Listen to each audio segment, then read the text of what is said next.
Hi, I'm Brandon. And I'm Megan. For years, we were stuck in a rut, always complaining that nothing ever changed for us. And then we realized if we wanted to improve our lives, we had to put in the work. Each week on this podcast, we'll get into an aspect of personal growth, relationships, or just life. Through our own experiences and guest interviews, we hope to inspire you to make your own positive changes. Welcome to the Fools in Love podcast.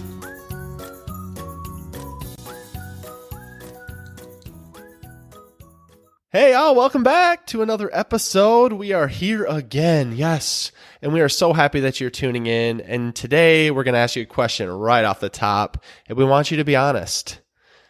How much time do you spend complaining? Man, this is a tough one when I've been reflecting on it, and it's really been something that's been coming up a lot for me lately, and I've started to pay attention to it more, even more so in the last 3 months, but certainly in the last 6 months to a year. I really pay attention to how much I'm personally complaining and then how much I just hear, whether it's in media, news, social, wherever, the people I interact with, the people at the grocery store, the people, in traffic, whatever it is, and how much time we just spend complaining about things. So much so that this year, I've actually, for ourselves and for our company, I've thought of something that I want to basically live by. And it's just 2 simple phrases. Stop complaining and stay positive.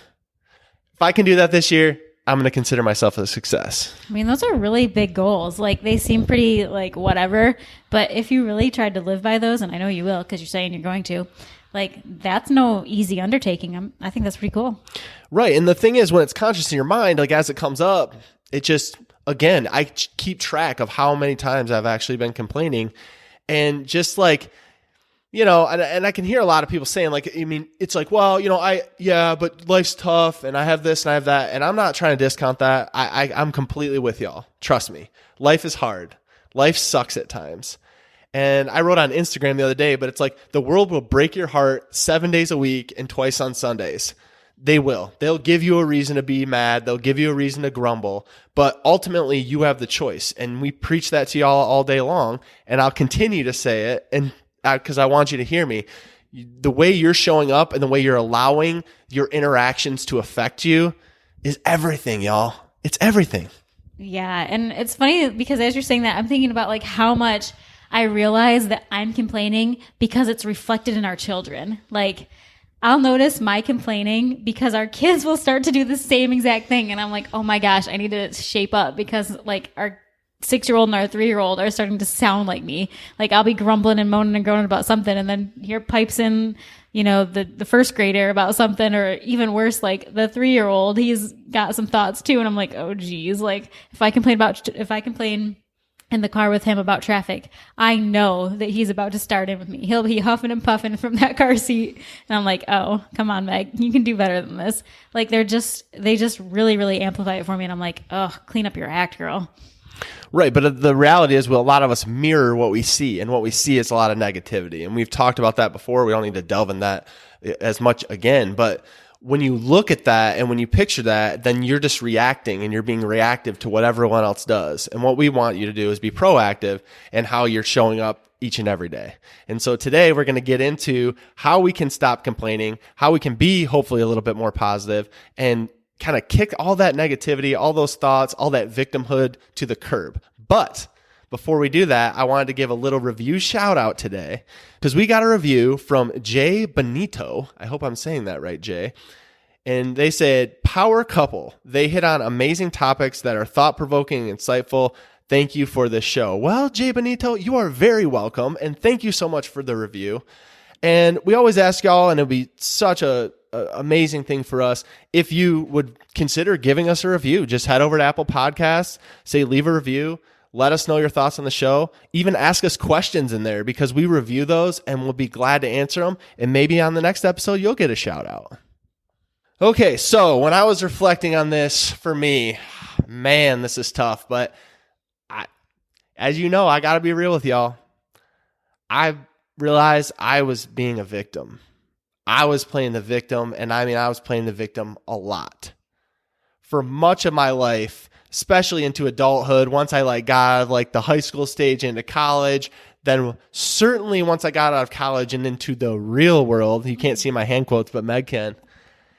It was this idea of like, it was always someone else's fault, or it was always up to someone for why I wasn't getting what I needed, or I couldn't get the job I wanted because it was someone else. Like they wouldn't hire me. And if only they would give me a chance. And then it was like, well, I could do this, but the government screwed up, or, I went to college and I bought the lie and I got the student loans. And now like I can't even pay these because someone sold me the lie that like I needed to go to college and I needed to do these things. And you see the rabbit hole that you keep going down.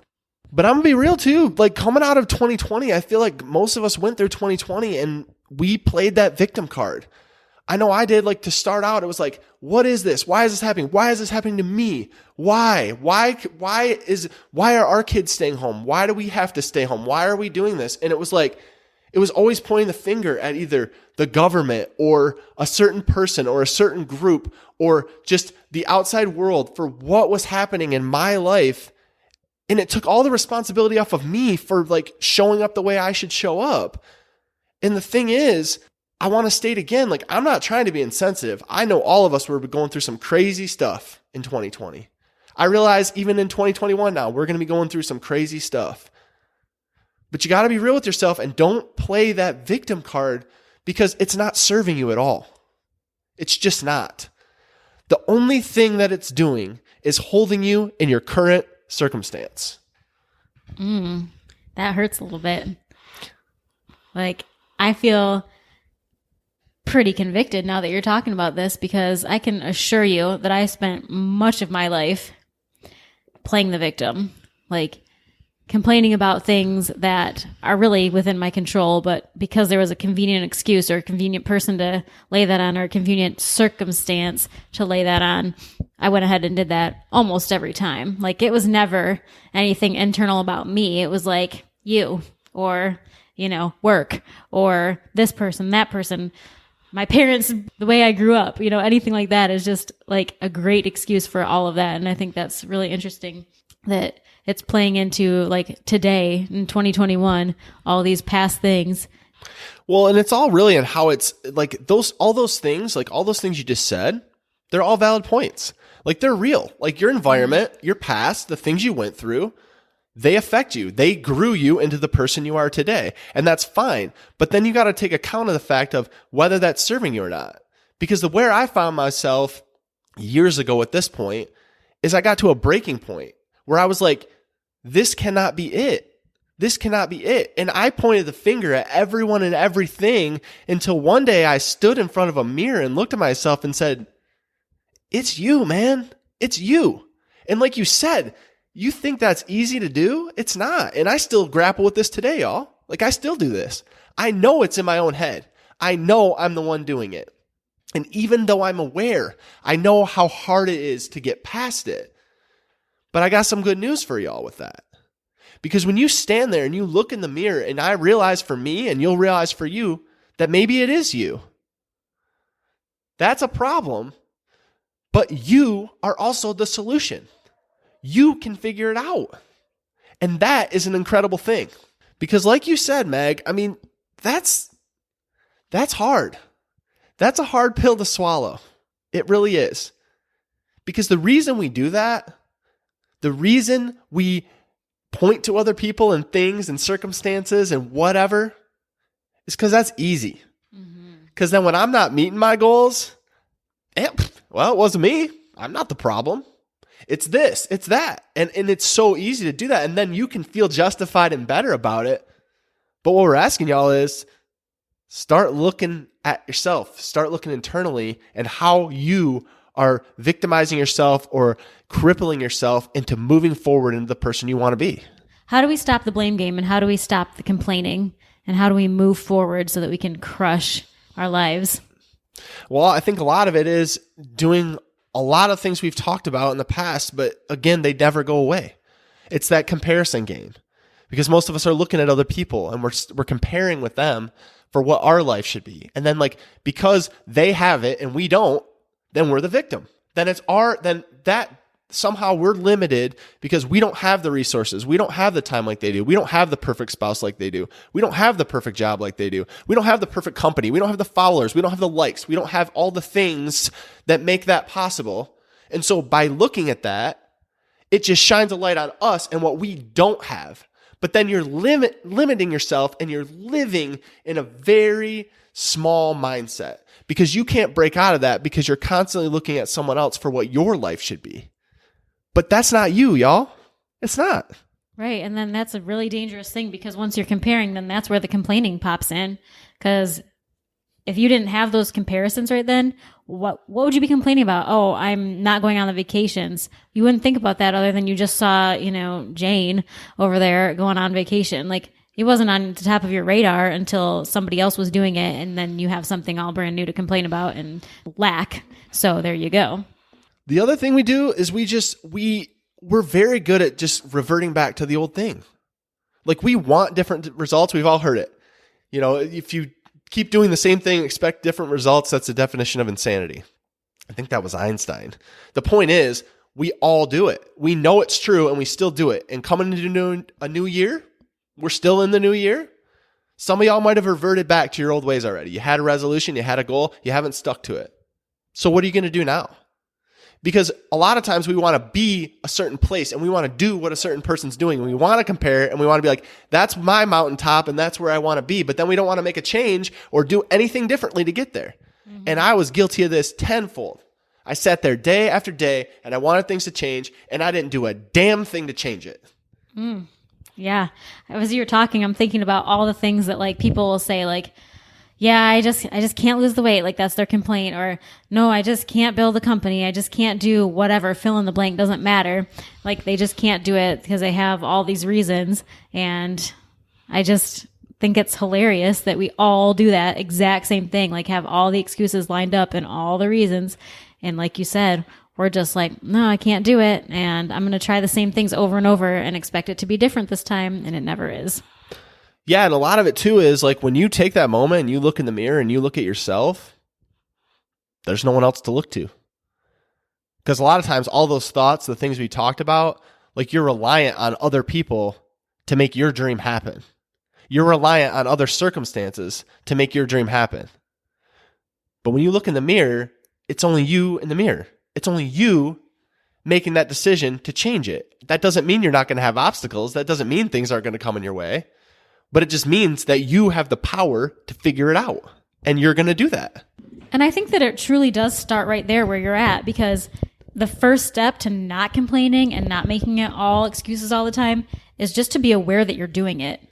Like, the more you can just be aware of every single time that you go down that path, I think you're going to come out better and stronger just for simply realizing it. Right. And I think a lot of us are really good at saying too, we're either saying, well, one of two things. A lot of us are saying, what if? Well, what if this happens? What if that happens? What if I don't get this? What if my family doesn't support me? What if I try for this and then my job, like, I lose my other job? Or what if this happens? And we want to, a lot of times, look into the future on what might possibly happen, and it cripples us from doing anything at all. So we sit there and think, what if? And then the other thing we do that I'm guilty of all the time is just wishing things were easier. I sit there and say, well, if this was just easier, why is this so hard? Man, I wish this was easy. And you know what? If it was easy and if I did do it, I wouldn't have learned anything. I wouldn't have grown. And I would just assume that it's always going to be easy. So then what's going to happen on the next time when it's not easy? Because some people do get lucky, but the reality is most people don't. Most people fall on their face every day for 10 years at a time, and then eventually they're an overnight success. Right? An overnight success. Like, and I can hear it so many times, and I'm sure y'all have heard it. And I know it's not true. I know people aren't just like waking up and all of a sudden they have an opportunity, and that's just what happened. They went viral or whatever. Like, I mean, we hear of people this happening, but a lot of times I sit there and wish like things would be easier, but then I don't grow. Thing is, and the reality is, in all those valleys is where the biggest growth happens. And that's how you really become the person you're meant to be, because there's obstacles in your way. You show yourself you can overcome those obstacles. And then every time an obstacle comes up again, it's not like they get any easier. You just get better. You just get better each time that happens. And there's so many things, me and Mac have this conversation all the time, that like come up now at work or in life where we're like, okay, yeah, I mean, we'll just deal with it or whatever. And, we can rise to the occasion. We can do this. We can do that.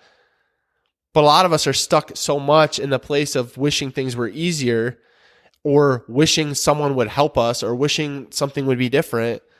And then we just stop ourselves from being where we want to be. And again, that's not serving you, but that is just stopping you, the future you, and holding you back from becoming so much more. And so now that we're talking about this grumbling and this complaining or this like being upset, now we need to kind of unpack, hopefully for y'all, how to show up differently each day and how to not be limiting yourself and not playing the victim card.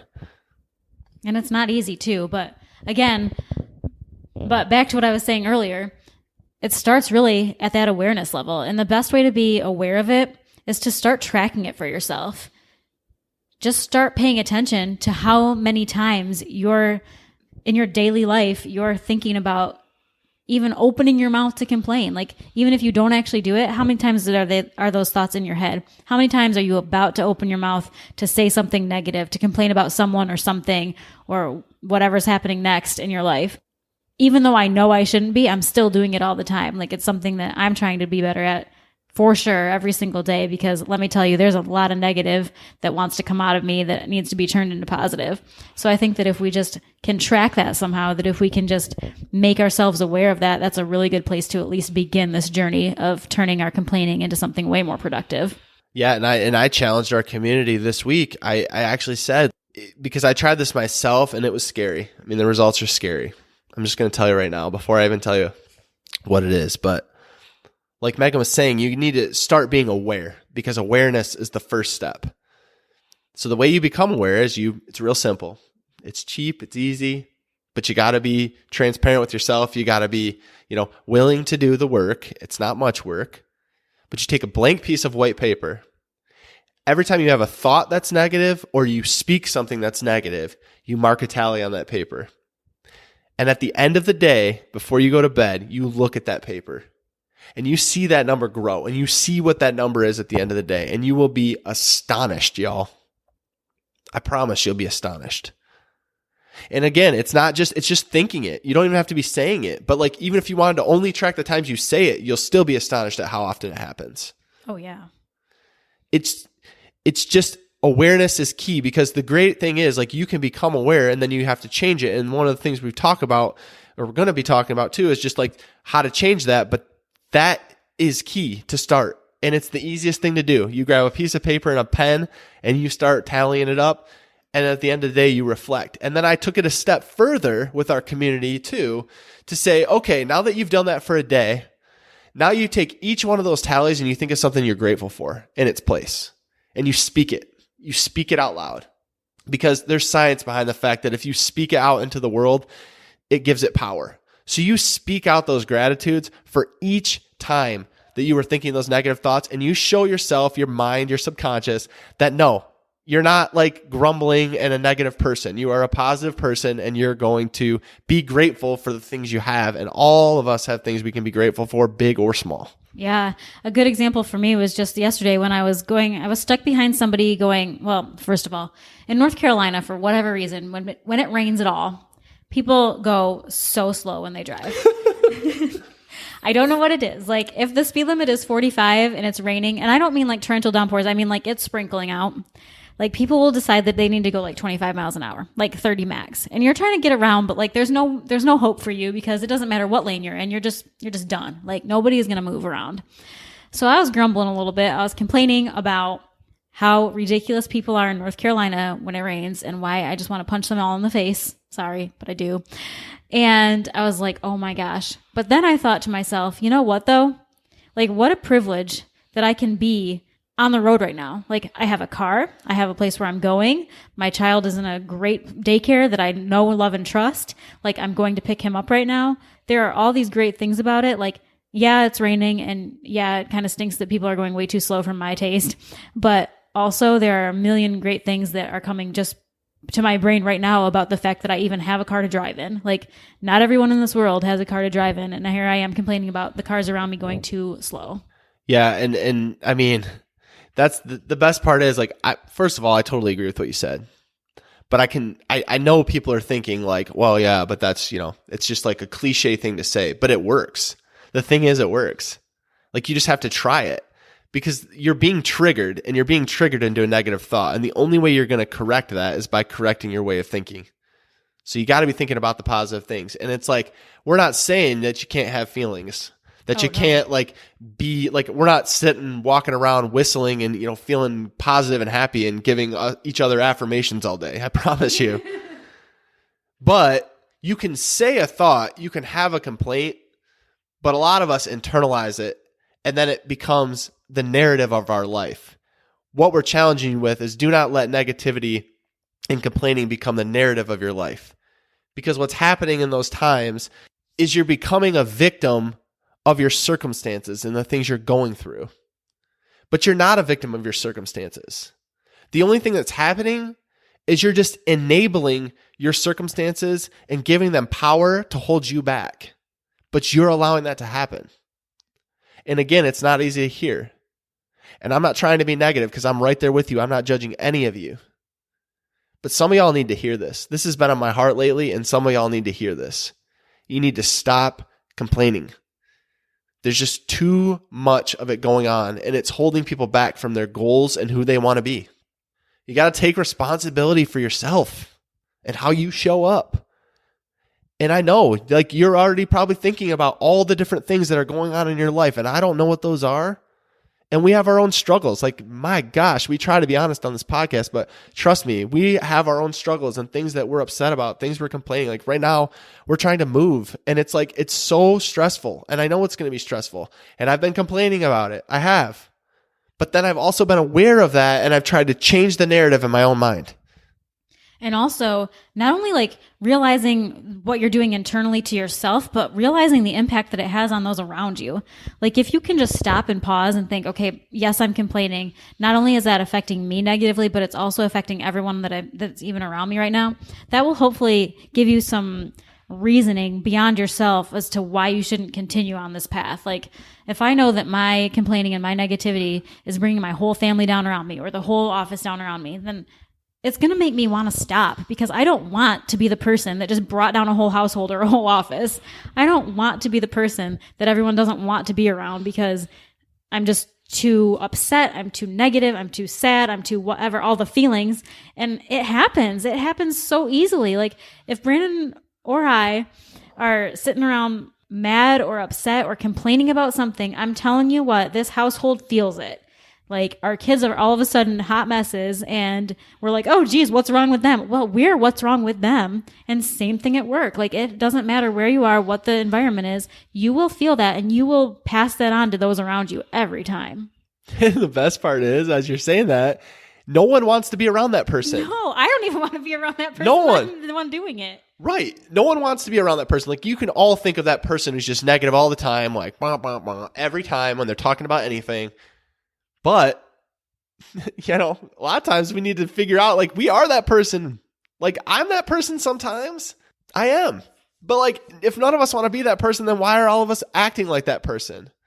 Like, so much of us, like, are looking at our circumstances and we, like, are held back in the past by, like, what someone else did, but we're acting just like that person.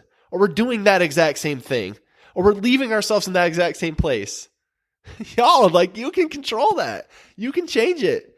It sounds so silly to say, but it's so easy because me and Meg did it for our own lives. And we're not perfect. Like we still struggle with it every single day. Every single day. Oh yeah. And thank you for bringing up the fact that like other people around you can be very negative and that will affect you, because I just want to point out that if there is that one person, like you were saying, B, if there's that one person that you feel is like always negative, it's not just like today they're having a bad day. It's like they are negativity personified.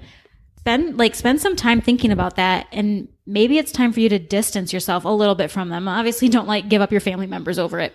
But what I'm saying is it might be time to just slowly back away a little bit from that. If it's affecting you because they're never positive, like truly think about that and make sure that you're doing what's best for you too, because you cannot be You cannot expect to be happy and positive and stop your complaining if that's all you're taking in. If that's all that's around you, that's going to be a problem for you. You will soak that in. So make sure that when you need to, you take a little bit of a break from people that might be affecting you that strongly. Okay, y'all. So we're going to leave you with this, just like we said. I mean, the awareness is key. You have to figure out what needs to happen. You have to take responsibility for yourself. You have to see the things that you're putting yourself around. You have to see the environments you're putting yourself in, see who you're interacting with, and consider your thoughts. And I challenge y'all to do that tally mark system. I'm telling y'all, it's going to be scary, but my hope would be that you do it again next week and the week after that. And then you'll see those tally marks gradually going down and down and down, because the more you become aware, the more likely you are to stop complaining and stay positive. Hey B, what did you think of that episode? I think it was pretty dang good. Well, what should someone do if they enjoyed these last 30 minutes? They should probably head over and leave us a review so we can reach more people. They definitely should. Guys, if you like the Fools in Love podcast, please go follow us over on Instagram at Fools in Love Podcast. We'd love to connect with you and learn more about what you'd like to hear.